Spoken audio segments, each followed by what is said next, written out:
ये देखिए एक और तस्वीरें सामने आई हैं इस वक्त। ये तस्वीरें, ताजा तस्वीरें आपको दिख रही हैं। शिवपुरी बॉर्डर पहुंचने से पहले ये काफिले को रोका गया है। पुलिसकर्मी गाड़ी से उतरते हुए नजर आ रहे हैं। तस्वीरों में नजर आ रहा है mafia don Atiq Ahmed. Mafia don हाथ हिलाता हुआ यहां दिखा है, काली शर्ट और सफेद साफे के अंदर माफिया डॉन मनीष शर्मा हमारे साथ संवाददाता मौजूद है। मनीष, ये काफिला कहां रुका है और क्यों रोका गया है? जी, ये काफिला इस वक्त रुका है शिवपुरी से तकरीबन 30 किलोमीटर पहले, और यहाँ पर अतीक अहमद को वॉशरूम जाना था। बीच सड़क पर इस काफिले को रोका गया है और उसी की वजह से ये काफिला यहाँ रुका है। और यहाँ इस वक्त हम देख सकते हैं कि ये तमाम लोग जो हैं यहाँ पर सुरक्षा पहलू के बीच में, और यहाँ अतीक अहमद को उतारा गया है। अतीक अहमद से बात करने की भी कोशिश की थी, लेकिन उसने कुछ कहा, सुरक्षा कर्मियों ने वहाँ मीडिया कर्मियों को दूर हटा दिया, बात नहीं करने दी। और इस वक्त भारी सुरक्षा चारों तरफ पूरी तरह नजर आ रही है, और बीच सड़क पर अतीक अहमद को वॉशरूम जाना था, उसी के लिए इस काफिले को रोका गया है। तकरीबन 30 किलोमीटर दूर है शिवपुरी से, और कुल मिलाकर के सुरक्षा व्यवस्था इस कदर चौकस कि किसी को पास नहीं आने दिया जा रहा। अतीक अहमद का चेहरा जो है वो साफ तौर पर दिख रहा था, एक खौफ का माहौल पूरी तरह से नजर आ रहा था। और इस बीच में अतीक अहमद जो है वो वॉशरूम गया है, और ये काटेड़ के बाद पहली बार काफिला रुका है, और यहीं से अतीक को बाथरूम के लिए उतारा गया। उसके बाद वो ये तैयार है यहाँ पर तमाम सुरक्षा कर्मी, और चाहते हैं कि किसी को नजदीक न जाने दिया जाए। और इसी बीच देख रहे हैं हम अतीक अहमद जो है वो वापस हो सकता है वेन की तरफ बढ़ रहे हैं, और अतीक इस समय गाड़ी की तरफ बढ़ रहे हैं। और आप देख सकते हैं तमाम लोग इस वक्त यहाँ हैं और अतीक को ऊपर लेकर के आ रहे हैं। वापस एक बार काफिला संभवतः रवाना होगा जी। इस समय अतीक अहमद यहाँ पहुंच बिल्कुल मनीष, शिवपुरी से 30 किलोमीटर पहले इस काफिले को रोका गया क्योंकि अतीक अहमद को वॉशरूम जाना था, जिस तरह से आपने बताया। और अब वापस अतीक अहमद गाड़ी की तरफ बढ़ते हुए आपसे आगे भी पल पल का हाल लेंगे, और तस्वीरें भी दिखा रहे हैं कि देखिए वापस यहां पर अतीक अहमद को लाया जा रहा है। गाड़ी से उतरते वक्त की तस्वीरें भी आपने देखी, और अब देखिए वापस गाड़ी पर सवार होते हुए माइक यहां पर लगाने की कोशिश की थी शायद।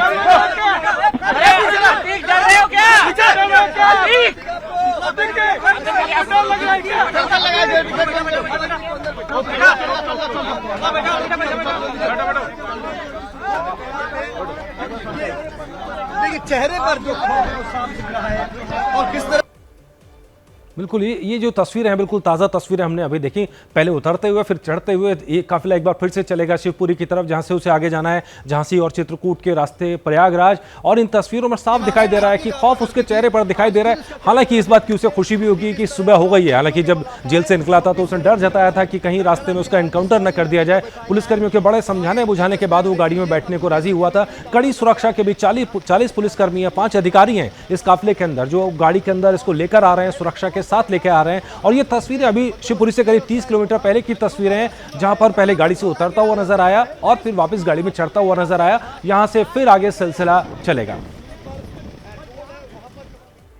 इस वक्त की बड़ी खबर हम आपको बता दें, माफिया अतीक अहमद का जो काफिला था, पुलिस जिस काफिले में उसको लेकर आ रही थी, वो शिवपुरी क्रॉस कर चुका है, यानी राजस्थान खत्म हो चुका है।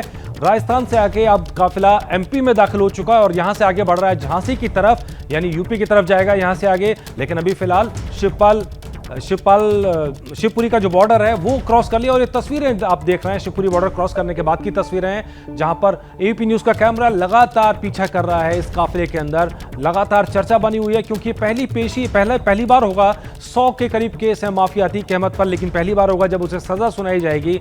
और इसी रास्ते में जब जेल से निकले तो अतीक अहमद ने डर जताया था कि उसका एनकाउंटर किया जा सकता है। बड़ी मुश्किल से मनाकर उसको गाड़ी में बैठाया गया था, और वो काफिला अब राजस्थान का बॉर्डर क्रॉस कर चुका है, अब एमपी के अंदर दाखिल हो चुका है शिवपुरी, और यहां से आगे अब ये झांसी की तरफ जाएगा।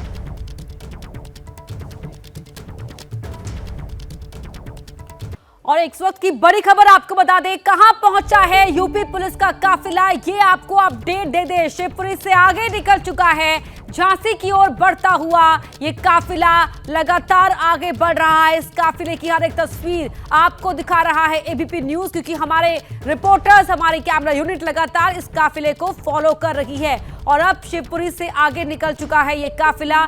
मनीष शर्मा जो लगातार इस काफिले को फॉलो कर रहे हैं, हमारे साथ जुड़ चुके हैं लाइव।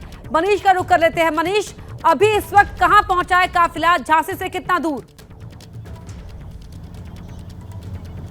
जी अपर्णा, मैं इसमें थोड़ा संशोधन करना चाहूँगा। शिवपुरी अभी भी 17 किलोमीटर दूर है, लेकिन चूंकि उत्तर प्रदेश में जाने के लिए जगह जो होगी वो झांसी होगी, जो यहाँ से तकरीबन 84 किलोमीटर दूर है। मेरे जो कैमरा सहयोगी हैं गोविंद साहू, वो आपको दिखा रहे हैं इस वक्त तस्वीरें कि सीधे ये सामने जो वेन आप देख रहे हैं इसी में अतीक अहमद है। इसके अलावा मध्य प्रदेश की टेरिटरी शुरू होने के साथ ही मध्य प्रदेश की पुलिस अब इन तमाम गाड़ियों को एस्कॉर्ट कर रही है और 84 किलोमीटर का सफर मध्य प्रदेश से निकलकर खत्म होगा, क्योंकि उसके बाद झांसी का इलाका जो है वो उत्तर प्रदेश से लगता हुआ है। आपके पास अभी एक बार फिर ये अपडेट दर्शकों को दे देते हैं कि अभी शिवपुरी है वो 17 किलोमीटर दूर है। अभी भी ये काफिला शिवपुरी से 17 किलोमीटर दूर है। ये अपडेट मनीष यहाँ पर दे रहे थे। और जो झांसी है वो 84 किलोमीटर दूर है। नितिन ठाकुर शिवपुरी बॉर्डर से हमारे साथ लाइव जुड़े हुए हैं। नितिन, आपके पास क्या अपडेट, अब जो लगातार काफिला शिवपुरी की ओर बढ़ रहा है?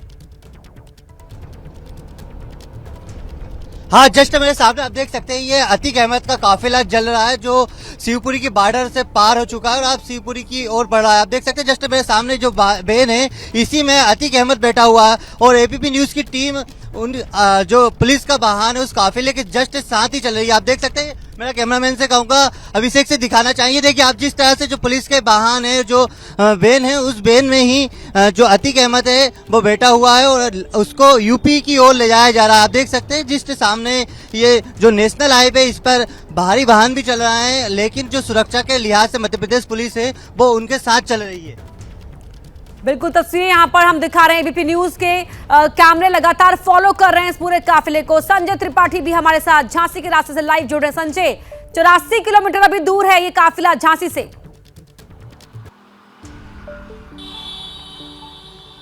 काफिले की दूरी 84 किलोमीटर होगी, लेकिन वक्त नहीं लगेगा पढ़ना, क्योंकि लगातार ये काफिला चल रहा है। पूरी स्पीड से इसको लेकर के जा रहे हैं और पूरी सुरक्षा व्यवस्था के साथ में ये भी हमारे सोर्सेज ने बताया कि इस पूरे काफिले की मॉनिटरिंग जीपीएस के जरिए हो रही है कि ये काफिला कहाँ पहुँच रहा, कितनी देर में किस ज़िले के बॉर्डर पर पहुँचेगा। और यहाँ प्रमुख जो 4 ज़िले हैं जिनमें झांसी है, जालौन है, चित्रकूट है और उसके बाद प्रयागराज की ओर जाने वाले कुछ एक जनपद और पड़ेंगे, संभवतः फतेहपुर होगा। तो इन सारे ज़िलों के सारे पुलिस अधिकारियों को बता दिया गया है कि किस तरह से इस काफिले को आगे पास कराना है। किसी भी तरह का ट्रैफिक बाधा नहीं बनना चाहिए, कहीं पर जाम नहीं लगना चाहिए, कहीं पर भी बिना अनुमति के, बिना प्लानिंग के जो प्लान हुआ है कि ये काफिला कहाँ रुकेगा, सिर्फ और सिर्फ वहीं इसे रोका जाएगा।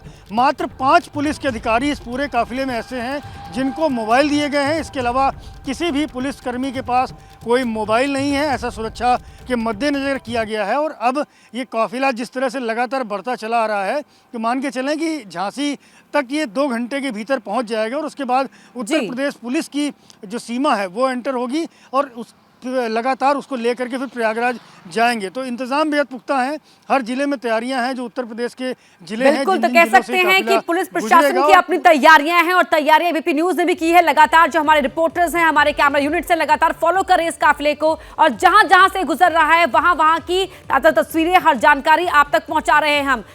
अतीक अहमद को जिस वक्त से साबरमती जेल से प्रयागराज लाए जाने का यह सिलसिला शुरू हुआ है, उसे एबीपी न्यूज का कैमरा लगातार फॉलो कर रहा है। अतीक का काफिला कहां चला, कहां बढ़ा, कहां निकला, आप खुद देख लीजिए। गुजरात के साबरमती जेल की बाहर की इन तस्वीरों में जेल के बंद दरवाजे बहुत देर तक कैद होते रहे। बंद दरवाजों के अंदर मौजूद अतीक अहमद उत्तर प्रदेश पुलिस के साथ जाने से इतना डर रहा था कि वो उनके सामने गिड़गिड़ाता रहा, मगर आखिरकार पुलिस उसकी सुरक्षा को लेकर उसे समझाने में कामयाब रही, या फिर जो कुछ भी वजह रही वो जेल के बंद दरवाजे से बाहर निकला। अतीक को ले जाने वाले काफिले में 2 एक जैसे दिखने वाले बंदी वाहन में मौजूद थे। काफिले के आगे गुजरात पुलिस और काफिले के साथ उन अधिकारियों की गाड़ी थी जिन पर उसे सुरक्षित प्रयागराज पहुंचाने की जिम्मेदारी है। शाम 6:30 बजे के आसपास गिरफ्तार अतीक का काफिला अहमदाबाद से बाहर निकल चुका था, जिसके बाद अरवली जिले से गुजरा, फिर शामलाजी रतनपुर सीमा से गुजरा। पुलिस का काफिला कड़ी सुरक्षा के बीच रवाना हुआ, फिर आया हिम्मतनगर। अतीक अहमद को उत्तर प्रदेश लेकर आ रही पुलिस के सामने कई तरह की चुनौतियां। पहली चुनौती है फर्ज की, जिसके तहत उसे सुरक्षित कोर्ट में पेश करना है, और दूसरी चुनौती है अतीक के गैंग की, जो उसे छुड़ाने की कोशिश कर सकता है। इस वक्त अतीक अहमद यूपी पुलिस की कस्टडी में प्रयागराज लाया जा रहा है। 28 तारीख को अदालत में उसकी सजा का ऐलान होना है, जिसके लिए कोर्ट में उसकी मौजूदगी जरूरी है। भाई आप अभी हट जाओ, भाई साहब थोड़ा समझा करो। ऐसे में अपराध के इस कुख्यात सरगना को लाने के लिए यूपी पुलिस ने बड़े इंतजाम किए।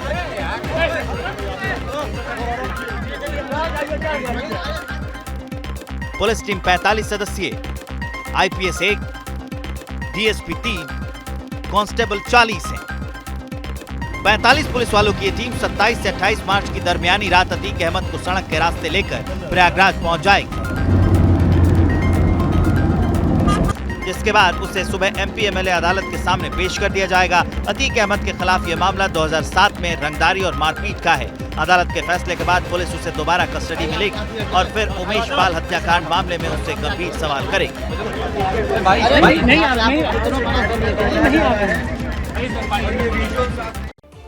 माफिया अतीक अहमद को मौत का डर सताने लगा है। वो बिल्कुल नहीं चाहता था कि उसे गुजरात से उत्तर प्रदेश ले जाया जाए। आखिर उसे ये खौफ क्यों है और किस मामले में होने वाली है उसे सजा, इस रिपोर्ट में देखिए। अतीक अहमद जून 2019 से साबरमती जेल में बंद है। अतीक पर 2005 में तत्कालीन बसपा विधायक राजू पाल की हत्या का मामला अदालत में चल रहा है। इसी दौरान उसे इस केस के प्रमुख गवाह उमेश पाल की 24 फरवरी को हत्या करवा दी, जिसको लेकर उसके पूरे गैंग के खिलाफ कार्रवाई जारी है। दरअसल अतीक को उसी उमेश पाल के अपहरण मामले में कोर्ट में पेश किया जाना है, जिसकी हाल ही में हत्या की साजिश के आरोप उस पर लगे हैं। उमेश पाल अपहरण कांड में फैसला सुनाया जाना है। हालांकि अतीक यूपी नहीं जाना चाहता था, इसके लिए उसने 1 मार्च को ही सुप्रीम कोर्ट तक का दरवाजा खटखटाया था। अतीक का कहना था कि उसकी सुरक्षा और जान को खतरा है।